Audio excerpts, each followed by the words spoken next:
Greetings, Internet world. Dr. Edel here, trying a new format of just kind of talking through crazy issues in teaching writing. And one of the big ones right now is AI. ChatGPT, to be real, has revolutionized what computers can do. What they are able to offer us as writers, as scholars, as students. But with that new ability, there's also the problem that AI can replace student effort. So today I really want to focus on how do we prevent students from abusing AI, and then how do we detect when they are abusing it. So first, let's define what is abuse of AI. If a student's using spell check or they're using Grammarly, that's not abuse of AI. That's the same as someone asking a person to go over and check their work. That's the same as like hiring an editor. Not a big deal. Now, if someone was using ChatGPT to do that same function, say to check sentence structure or to help find a better word for a specific spot in a sentence, that too is fine. That's not much different from having having like your roommate read over your paper and offer suggestions. Abuse of AI happens when a student takes an essay prompt, puts it into ChatGPT or a similar platform, and then takes the resulting essay and turns it in as if it's their own work.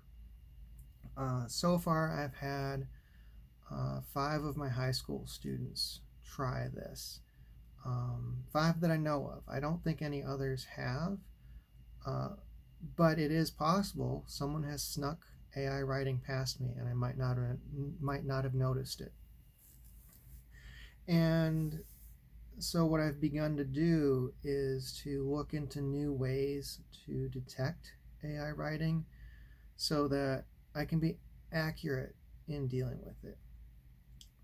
So I want to emphasize, though, that what I'm talking about is not spell check, not Grammarly, not someone using ChatGPT to get some research ideas. What I'm talking about is individuals who are essentially plagiarizing ChatGPT, who are essentially taking full paragraphs from AI and pretending that they wrote those words themselves.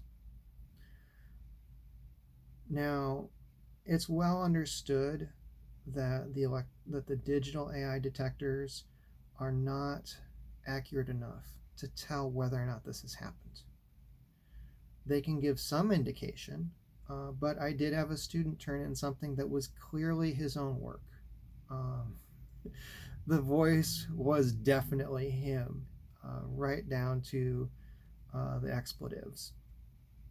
But I did a standard AI check with my preferred AI checker, which I do with almost every paper now.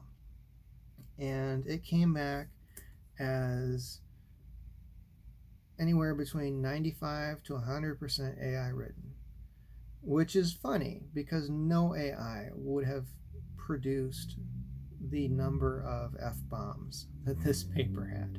All right, it was a free writing assignment, so the student could write anything at all. And so clearly the AI detectors are flawed. And that's not the fault of the people writing them. AI is trained to imitate human writing. And it is getting better every day. And so something very important to point out is that we cannot identify AI writing by the quality alone. We cannot identify it by hunch alone, because those measures are going to be harder and harder to use the closer and closer AI gets to sounding like an ordinary person writing a paper. Okay? So let's talk about some strategies we can use to make sure that our students are turning in work that is actually their own. And these strategies will work not just with identifying AI writing or AI abuse, but also making sure that a student actually wrote their own paper and didn't say hire someone else to do it, or they didn't have have a friend do it for them, or they didn't copy it from Wikipedia or something. So the first strategy is that you need to be talking to your students. You need to understand what your students care about, what processes they are using in their research, what preparations they're doing for their papers. What I do is I spend several weeks on the research projects that I assign. And each week I'm going around to my students. Typically I have them in small groups, and I'll talk with the small groups. And I'll have each student talk with me a bit about what they are doing to find their sources. What are the challenges with the writing? What are the struggles that they're facing and at that stage? And this has two purposes. One, it allows me to just get a sense of where they are. And so I can make sure that every student is actually doing some of the work, actually taking part. And also be aware that not every student will be on track. When I do these checks, I'm not doing them to penalize someone. I don't have hard and fast deadlines. I don't take off late points. Instead, what I'm doing is asking them where they are. And then the second part is providing the advice to get them where they need to be. Essentially, this process, this conversational pedagogy, helps prevent plagiarism because it shows each student that wherever they are, we can get them where they need to be. And since I'm doing this over the course of the semester, students are kind of pushed forward day by day, week by week, so that they're making steady progress toward that final paper. So that when we get down to the last couple weeks of the semester, no one is forced into this position of trying to cram 8 weeks of work into an overnighter, an all-nighter. So that conversational approach with students is designed to ease the stress off, to make it so they don't have that stress and that need to commit plagiarism, to abuse AI. Now, after you talk with your students, you kind of guided them through the process of decent writing, they're going to turn in their work. And this is one of the most dangerous phases, I would say, when it comes to identifying plagiarism.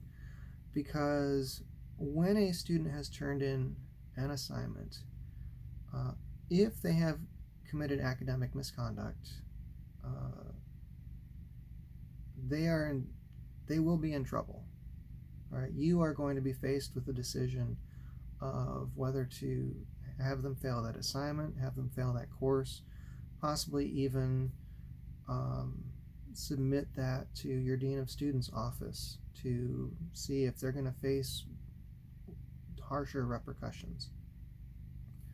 And so it's very important that we not have false accusations, and it's very important that if a student has committed academic misconduct, that we are identifying that. So this is part of where talking with your students becomes very important. If your students have been talking about their projects throughout the semester, and then they turn in something entirely different from what they've been describing, that's an indicator that the material they've turned in might not be from their own hand. Okay. The other thing to watch out for is be careful if you see perfect spelling. If you see sentences that are consistently 100% grammatically correct, no missing words, no misspelled words. That is also a possible indicator that an AI has written that work rather than your student. But you need to be really careful with this, because a student who is very conscientious and say is really using their spell check and really using Grammarly and doing everything they're supposed to do as a writer, it is possible for a student to turn in a paper with almost perfect spelling. But if you are seeing that from a student who otherwise turns in work that seems much more careless, that's something you want to be careful of. This is something you would want to talk to your student about. Next thing to check is you need to be checking the sources of the papers your students turn in. AI platforms like ChatGPT, many of them don't use real sources in the essays. Instead, they will manufacture sources. It's also been described as hallucinating sources. And if you are checking over a student paper and you visit some of those sources and you simply cannot find them, or you discover that they just don't seem to exist, that's a major red flag that the paper could be plagiarized. Something to bear in mind here is that, as a teacher, you've been doing research, you've been doing writing. You should be better able to find sources than your students are. You're teaching, right?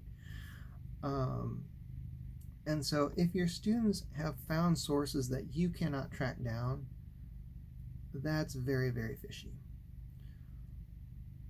Now, that said, if you have a student who has access to an academic library that you don't have access to, that could be the explanation.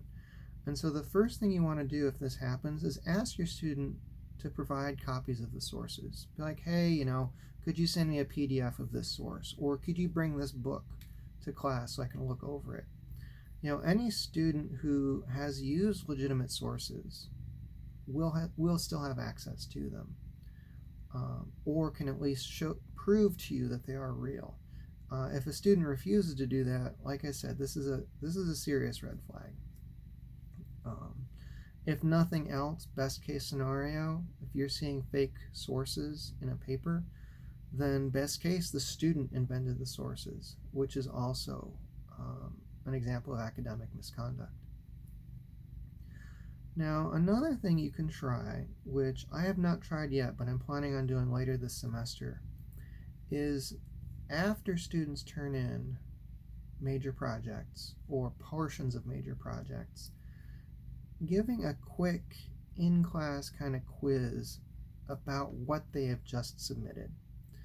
And so this could be, just 5-10 minutes asking the student to just jot down, what are the main bullet points for their paper? What are the main topics they've addressed? What are some surprising things they found in their paper? Or what is the most interesting example? Now, with this type of assignment, a couple things to be careful of. One, you don't want to be adversarial with your students. When I mentioned this idea on Facebook, I had some other instructors say that, this kind of plagiarism check sounds like I'm trying to have a competition with my students, or I'm trying to do a gotcha moment with them. You don't want this to be a gotcha. You want this to be a moment where students can reflect for a moment, think about what they've written, and then give you the main points of their paper.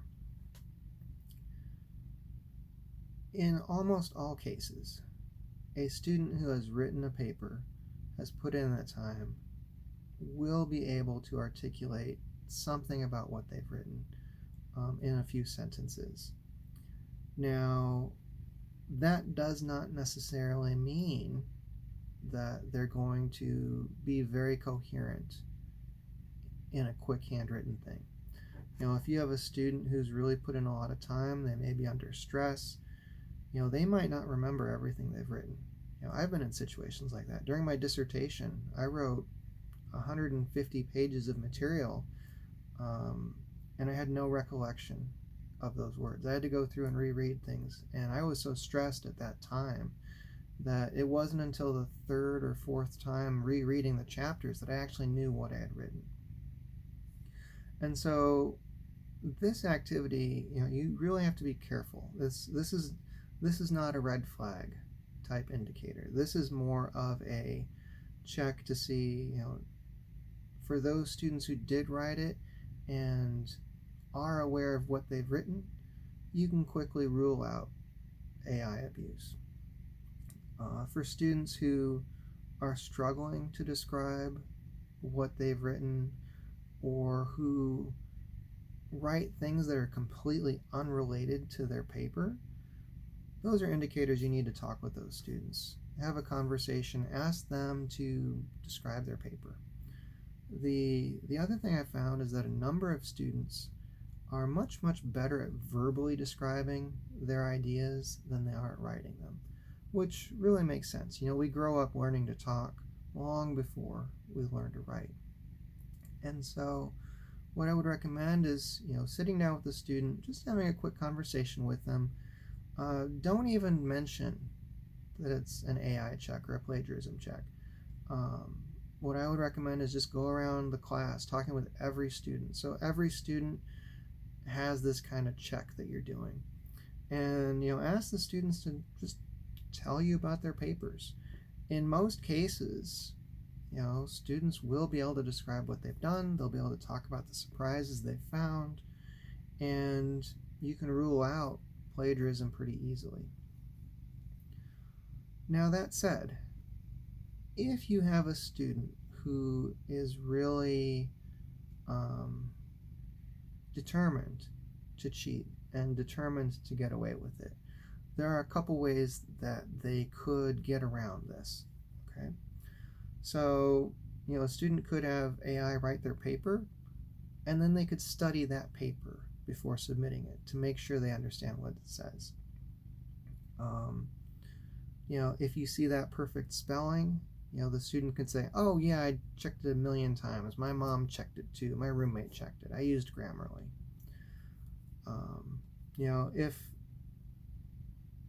If it would be very hard to stop someone who is determined to commit academic dishonesty. So I don't want to give any illusions. There are no foolproof ways to detect AI abuse or plagiarism or hiring someone else to do a paper for you.